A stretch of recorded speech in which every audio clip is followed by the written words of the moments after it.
Okay, welcome everybody. We're with Bow Live, and today we have John Iowanu at Florida Closing and Escrow, and Anthony Bauza will be joining us shortly as well. So we're here to give you some positive updates. First of all, I'd like to start with the COVID updates. There has been a mask mandate. You're supposed to wear the mask in public now, and there are fines being instituted if you're not wearing the mask, starting at $50 for the first infraction, going up to $500 for the fourth infraction.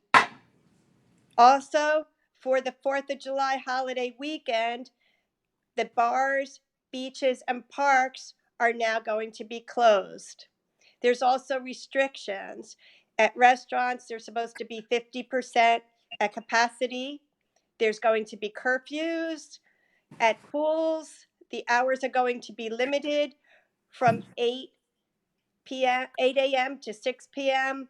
And also at clubs, alcohol will not be served, or in hotels. There will be restricted hours to use the pool and for alcohol sales. Also, there's a restriction now on travel to European nations from the United States. And I just heard this morning now, El Al will no longer be flying to or from Israel. So things are getting stricter in order to protect us.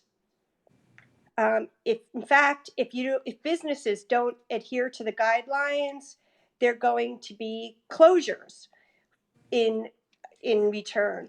For the first infraction will be for 10 days, then 15 days, and 30 days. So we want you all to stay safe and to follow the guidelines, which include distancing, wearing your mask, wearing the gloves, and adhering to all the safety guidelines that the NAR has imposed for real estate as well. Because of that, we now have instituted, in addition to having live closings, we have curbside closings, we have digital closings. We can close from any location, whether you're out of state and or out of the country. So now I'd like to present some good news.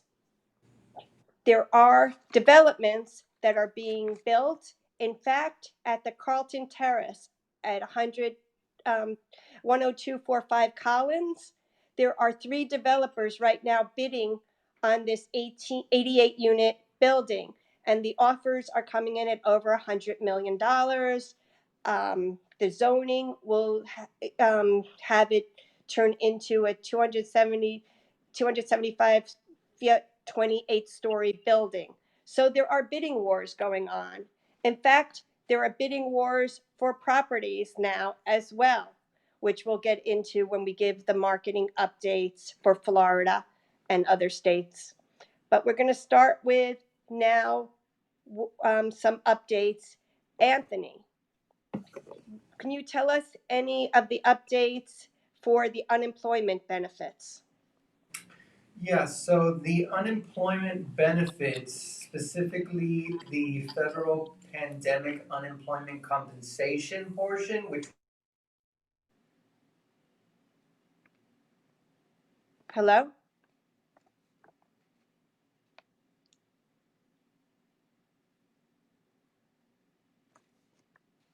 Anthony?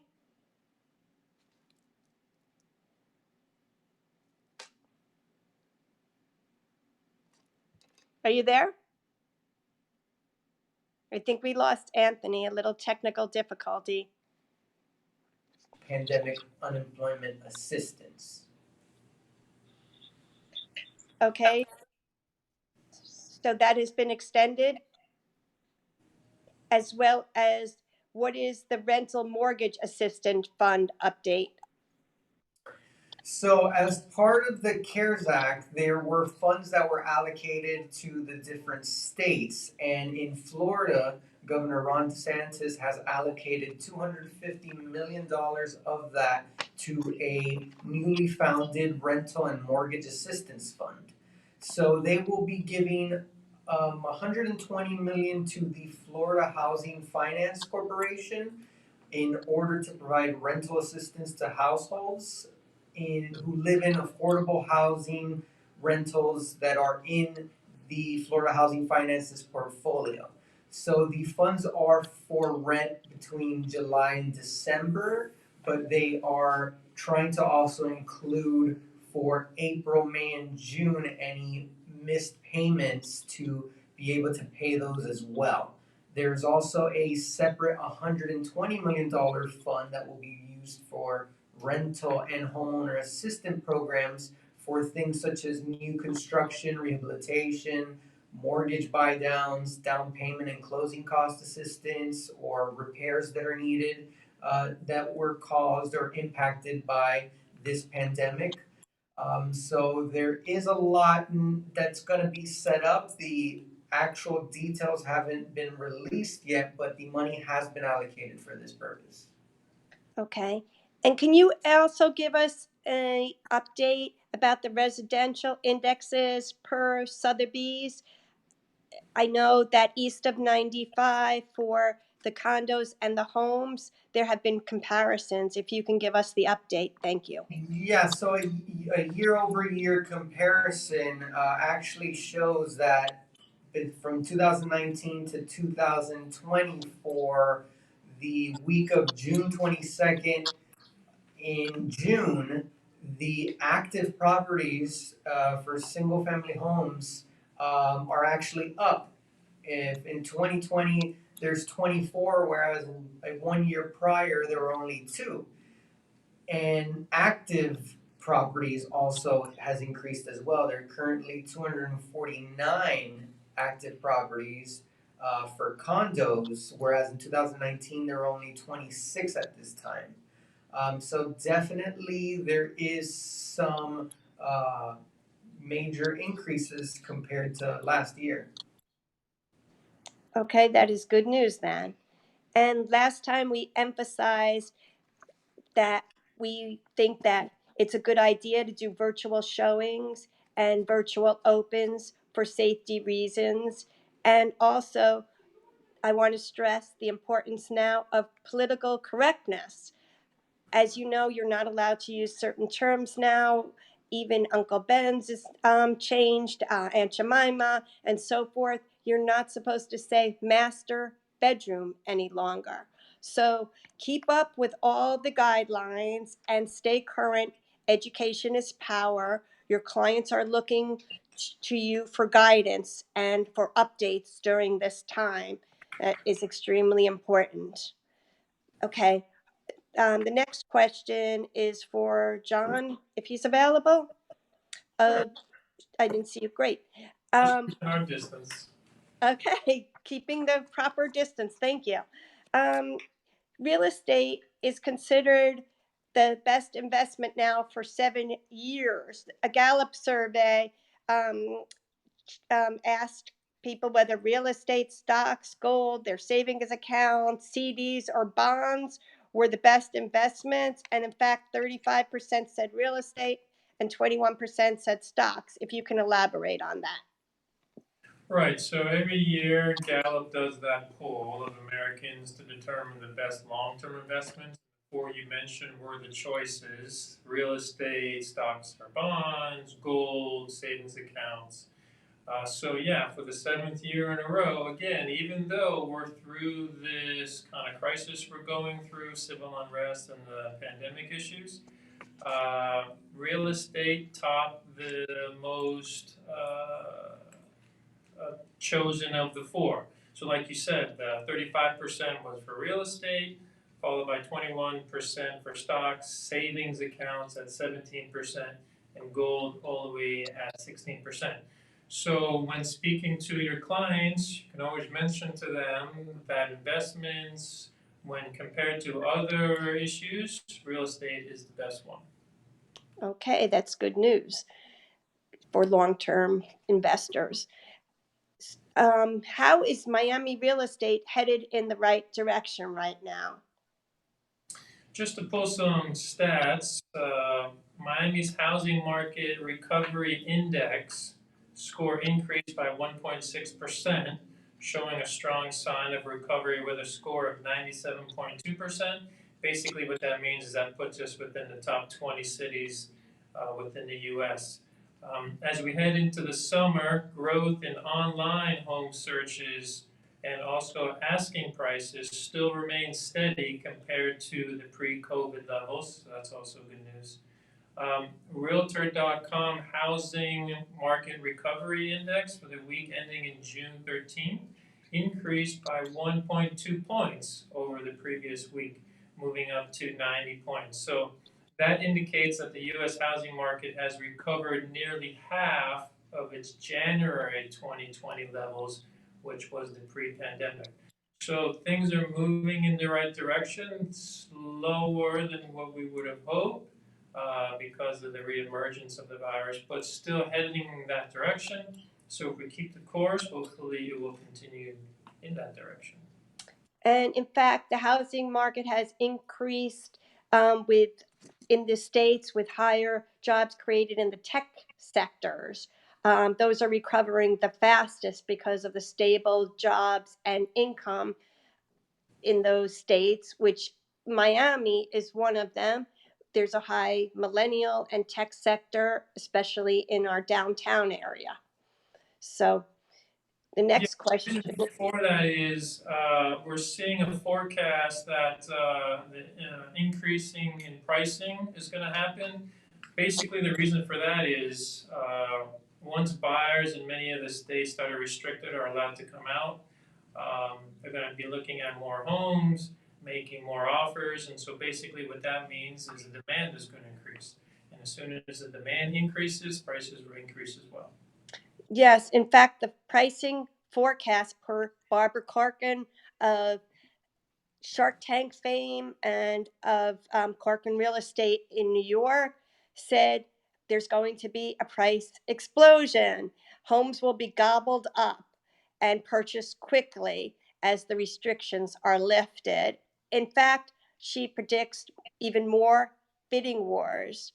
There, per Redfin reports, there was 41.4% offers, competition and offers per properties for 4 weeks ending on May 10th. And in fact, I know personally a friend that has a property that they were selling in New York in the Hamptons, and she got asking price, but within a few days, she had 3 more offers at above asking price. So that is happening now and in Miami as well. So you want to elaborate about the local market and the increase and the pricing? Yeah, especially Miami, South Florida. The restrictions are lightened a little bit, which is good. So, like we said, more people are going to be out and about. The demand during the virus slowed, but people are always going to look for houses down here, always going to look for condos in South Florida. And now, especially, we're seeing a mass exodus from the Northeast. A lot of people are getting out of the condensed city life and wanting to come down here to Florida. So again, like we mentioned last week, housing is a big issue. Houses with pools, houses with offices are big amenities that buyers are looking for. Yeah, people are reevaluating during this time and wanting more square footage, wanting home offices, wanting to move to the suburbs. It's become increasingly important to have a home that is suitable during this time. So that has affected sales as well. And prices before COVID averaged $384,000 in that range, and it's predicted it will even go up higher. Right. Good. And what do you suggest in the case of when there are issues with the paying the rent or the mortgage? Do you think that it's wise for the tenant or the owner to contact each other and work something out? Right, so the governor of Florida once again extended the eviction and foreclosures to August 1st. So this is a third extension, and who knows, he might even extend it again. So Yeah, it's always best to try and work things out. Let's say, even if you didn't work it out, you're gonna want to go August 1st to the courts. Yeah, you're gonna get in line behind thousands of other people doing so. So, that portion of the courts is gonna be backed up for months, maybe years. So, yeah, it's always best to try and work something out, open up the lines of communication between the landlord and the tenant. Maybe work a payment plan, and try and amicably resolve the situation and try and avoid the courts, because the courts are gonna be a nightmare. Even if August 1st is the final deadline, it might even get extended again, and who knows, maybe to the end of the year. So work something out. Everyone's in this situation, we're all in it together, so an open line of communication is always best. Right, so we're glad to report that the forecast is good since there weren't enough homes to meet demand prior to COVID, and it's only going to increase again once the restrictions are lifted. So good news ahead, and I know we've progressively seen more orders ourselves at Florida Closing and Escrow, and we're here for you. We include the legal draft contract review, answering any question, addendums. The legal services are included at no additional fee, and we're here to help you during this challenging time. And we suggest that you be innovative, which brings us to some of the tools that BOW is offering. BOW offers a digital business card now with one click to share your contact, to add your contacts, and to share it via text, email, and Facebook. And it's a landing page along with lead capture all in one. So we recommend that now instead of physically having to exchange business cards, which is higher risk during the COVID times. Another thing that we have available are 3D scans that when you're allowed in the property, a professional can go, and we have an associate that can go and do the scans for you.